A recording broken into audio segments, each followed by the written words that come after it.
Я сыграл в различные футбольные режимы Роблокса и составил из них тир-лист. Почитав комменты под последним роликом, я понял, что пора снимать вторую часть. Правила оценки режимов, как и в прошлом видео. Игра, которая мне сильно понравится, получит S-тир, а которая наоборот F-тир. Не буду вас долго задерживать, ведь мы начинаем. Первый режим, в который я решил поиграть, это Blue Lock Rivals. И знаете, что я пошел делать самым первым в этом режиме? Нет, я не пошел в матч.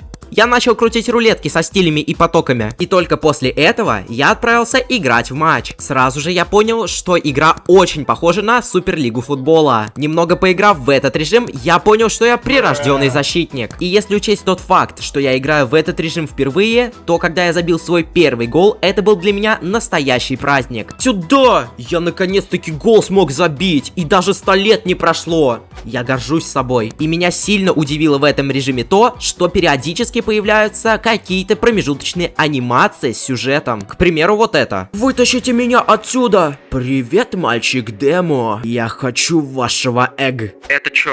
А можно теперь по-русски? Ну, хотя бы какой-то сюжет добавили. А чё я на сцене забыл? Да еще с крыльями бабочки. Я еще немножко поиграл в поле, а потом решил сыграть на воротах. И нет бы я бы спокойно ловил мячи. Это не в моем стиле. Я увидел, что здесь есть такая функция, как эмоция, и...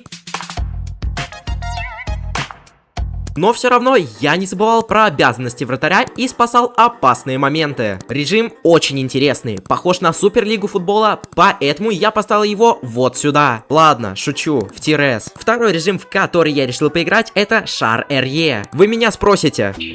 Также некоторые могут сказать: лучше бы в Azure Ledge сыграл, чем в это. Но почему я сыграл именно в этот режим, у меня есть две причины. Первая, Azure Ledge у меня тупо багался, из-за чего вначале у меня не работали некоторые функции в обучении, а затем в матче уже не работали удары. Изначально Azure Ledge должен был быть в нашем видео и занимать тир D, но подумав, что из-за этого комменты под этим видео будут приблизительно такие, спасибо, хорошо, я все-таки решил не вставлять этот режим в наш тир-лист, так что сорян, гайс. А вторая, меня просто попросил эту игру оценить один знакомый. Зайдя в игру, мы оказываемся в руме, где находится портал, через который мы можем перейти в матч. Зайдя в портал, мы сразу же падаем на небольшое футбольное поле. Сам стадион представляет из себя мяч, ворота, которые больше на хоккейные похожи, табло и трибуны создателя. Сразу чувствуется, что фанатская поддержка здесь сделана на высшем уровне. Но, к сожалению, в игре есть два главных минуса. Первое, что здесь нет разделения на команды. Тут просто непонятно, в чьи ворота ты забиваешь. То ли в чужие, то ли вообще в свои. А вторая, онлайн здесь в основном равен нулю. Надеюсь, все-таки этот режим доработают. Но, к сожалению, пока что я его поставлю в тир D. Все равно, огромное спасибо за фанатскую поддержку. Наш следующий режим — это ударь счастливый блок. Сразу видно, что режим сделан на основе укради брейнрота. Нашей задачей является заработать бабки. И это мы можем сделать с помощью брейнротов. А чтобы получить брейнротов, нам надо ударить по лаки блоку. Чем дальше улетит наш лаки блок, тем будет выше редкость у нашего брейнрота. К примеру, мне выпала обычная редкость, из которой я выбил Тим Сыра. А чтобы дальше пнуть по лаки блоку, нам надо прокачивать силу своего персонажа. Что мы можем сделать с помощью весов, которые стоят определенное количество денег. Развив свою базу до такого уровня, я ставлю режим в тир А. Наш следующий режим — это мини-кубок 2 футбол. Зайдя в игру, я понял, что режим очень похож на прикос на футбол. Голов, конечно же, я не смог забить, но в принципе показал себя неплохо. Оказывается, здесь работает функция турнира. После того, как ваша команда проиграла, вы выбываете и не играете матчи до того, пока не закончится турнир. Режим в принципе неплохой. Единственное, что я не могу понять, почему у всех более-менее нормальные скины, а у меня скин Зидана. А моя итоговая оценка этому режиму — это тир С. Следующий режим — это Суперблокс футбол. А почему я здесь один? А здесь онлайн только 3 человека. Я бы очень хотел дать этому режиму шанс, но когда ты находишься один в лобби, ты даже мяч попинать не можешь. Поэтому этот режим отправляется вот сюда. Наш следующий режим — это футбол с усилением. Зайдя в игру, я сразу же побежал в матч и понял, что этот режим очень похож на Суперлигу футбола. В эту игру добавили прикольную фичу, а именно усиление, благодаря которому ты, к примеру, можешь закрыть обзор сопернику. Единственное, что мне здесь не понравилось, это удары. Здесь они сделаны, ну уж не прям супер, из-за чего я даже не смог забить гол. А этот режим отправляется в тир Б. Наш следующий режим — это тачлайн. Этот режим что-то смежное между реальным футболом и прикосно футболом. Вначале Вначале я немного потренировался на тренировке, а затем уже отправился в матч. Самый опасный момент в матче был вот этот. Конечно, спорный момент, потому что мог забить как тиммейт, так и я. Ну а дальше я немножко попытался постоять на воротах. Ё-моё, а как эти удары правильно тащить? Я пытался тащить многие моменты, что и делал, но, конечно же, некоторые пропускал, потому что управление здесь, ну, не прям удобное, если ты играешь на воротах. А этот режим отправляется в тир А. А наш следующий режим — это Pure Soccer. Тут столько много функций, что аж глаза разбегаются. Также в этой игре полно разновидностей ударов. К примеру, ты можешь пробить через себя. Почему я в его стиле бью через себя? Без негативчика, гайс. Также можно пробить ударом Скорпиона, силовым ударом Ё-моё, куда я бью? или волей ударом. Режим интересный, из-за чего я поставил его в тир Б. А наш следующий режим — это Project Egoist. Зайдя в игру, я понял, что режим очень похож на Blue Lock, но в отличие от Blue Lock, управление здесь неудобное, из-за чего у меня единственное, что получалось в этой игре, это отбирать мячи. А этот режим я поставил в тир Б. Наш следующий режим — это Freestyle Football. Вначале я думал, что этот режим чем-то будет похож на одно касание, но оказывается, это футбол 11 на 11. Сейчас я вам покажу, как правильно в этот режим играть. Выйдя на стадион, я был просто в шоке от графики. Как по мне, газон не очень, но вот стадион прям конфетка. Единственный минус — это большое количество игроков на поле. Дайте пас,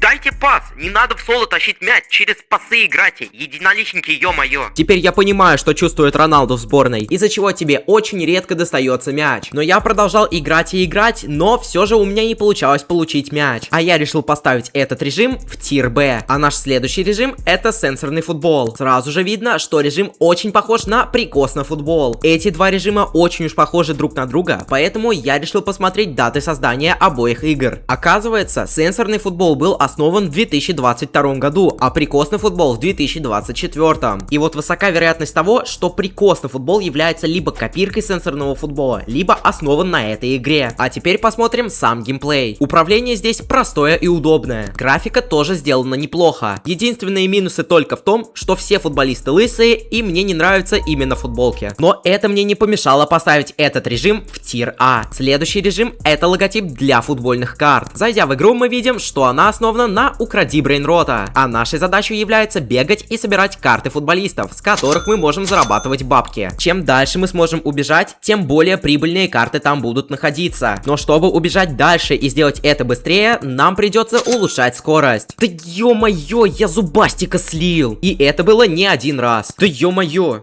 Как я упал? Этот режим меня настолько затянул, что я смог создать вот такую вот базу. И я решил поставить эту игру в тир А. Наш следующий режим — это награды футбольной церемонии. Тут есть главный то ли минус, то ли плюс. А именно ты начинаешь сходить с ума от скуки. И так как мы уже видим, мы заспавнились в каком-то темном переулке. Ну, я не знаю, Франция, что вы хотели? Да-да-да, здравствуйте, здравствуйте, здравствуйте, дайте вам руку пожму, да-да-да. И вам того же, здравствуйте, руку пожму вам, да. Есть еще такой микрофон. Он не работает.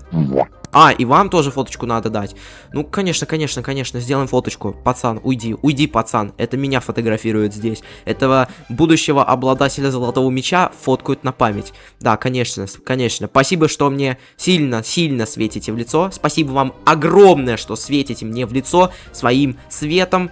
Ну а мы проходим дальше. Награды здесь сделаны даже очень реалистично. Но если убрать тот факт, что здесь темно, то графика даже очень хорошая. В принципе, режим прикольный, поставлю его в тир Б. Наш следующий режим — это супер бесплатный удар. Зайдя в игру, я понял, что этот режим очень похож на футбольную дуэль. Единственное отличие в том, что там были пенальти, а здесь какие-то недоштрафные. В принципе, этот режим играбельный, поэтому отправляется в тир С. Наш последний режим на сегодня — это Soccer Jumping. Зайдя в игру, я увидел, что... А почему я футболиста на руках держу? А мы его еще как штангу должны качать? Мне кажется, или разраб все-таки одним местом поехал. Нашей задачей является прыгнуть как можно выше. С этим нам могут помочь футболисты, которых мы должны использовать как штанги. Когда мы тягаем... Ёкалэмэне, как это назвать? Короче, когда мы тягаем вес, мы прокачиваем силу персонажа. Чем больше сила персонажа, тем выше он прыгает. А чем выше прыгнет персонаж, тем больше он заработает денег. А за деньги мы можем покупать новых футболистов, которые будут быстрее качать нашего персонажа персонажа, или же дополнительные фичи к нему. Я лечу и качаюсь в то же время. Когда вниз полетим? Мне домой надо. Как моего персонажа в космосе колбасят. Этот режим прикольный и затягивающий, из-за чего я поставил его в тир А. Вот такой вот тир-лист у меня получился. Ну а ты не забудь поставить лайк на это видео, подписаться на канал, а также написать в комментариях, какие режимы мне еще оценить. Спасибо, что досмотрели до конца. До новых встреч!